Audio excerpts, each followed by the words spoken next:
Exodus 8:20-32 details the fourth plague, swarms of flies, insects against Egypt, demonstrating God's sovereignty, power over nature, and distinction between his people and the Egyptians. It shows Pharaoh's failed attempts to compromise with God, his superficial repentance, and his eventual, stubborn refusal to let the Israelites go to worship. 20. And the Lord said unto Moses, Rise up early in the morning, and stand before Pharaoh. Lo, he cometh forth to the water, and say unto him, Thus saith the Lord, Let my people go, that they may serve me. 21. Else, if thou wilt not let my people go, behold, I will send swarms of flies upon thee, and upon thy servants, and upon thy people, and into thy houses. And the houses of the Egyptians shall be full of swarms of flies, and also the ground whereon they are. 22. And I will sever in that day the land of Goshen, in which my people dwell, that no swarms of flies shall be there, to the end thou mayest know that I am the Lord in the midst of the earth. 23. And I will put a division between my people and thy people. Tomorrow shall this sign be.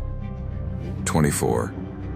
And the Lord did so, and there came a grievous swarm of flies into the house of Pharaoh, and into his servants' houses, and into all the land of Egypt.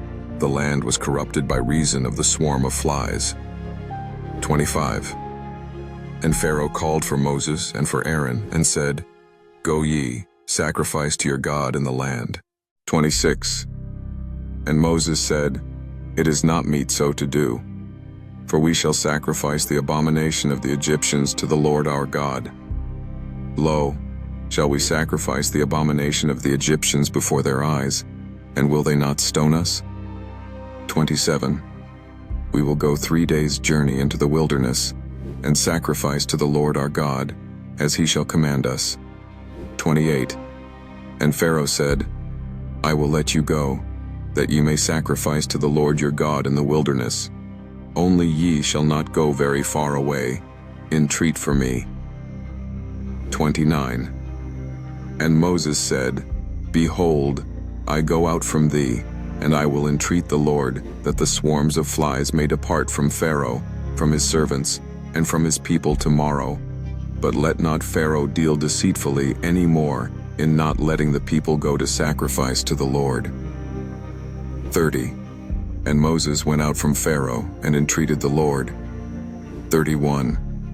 And the Lord did according to the word of Moses, and he removed the swarms of flies from Pharaoh, from his servants, and from his people. There remained not one. 32. And Pharaoh hardened his heart at this time also, neither would he let the people go. Sovereignty and separation. God specifically protects the land of Goshen, where the Israelites live, from the swarms, proving that he is Lord over all the earth, and that he makes a distinction between his people and the Egyptians. The second cycle of plagues.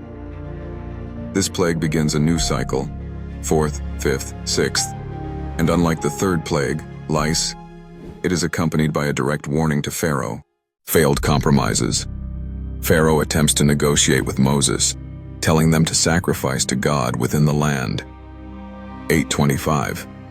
Moses refuses, stating that their sacrifices are an abomination to the Egyptians and must be done in the wilderness as commanded. Superficial repentance. When the plague becomes unbearable, Pharaoh pleads with Moses to remove it, promising to let the people go. 8:28. Yet, as soon as the relief comes, he hardened his heart at this time also, neither would he let the people go. 8:32. Divine control. The plague is aimed at Egyptian idolatry and demonstrates that God, not Pharaoh or his magicians, controls the land and its creatures. In summary, this passage highlights that true repentance requires a change of heart, not just a desire for the consequences of sin, the flies, to be removed.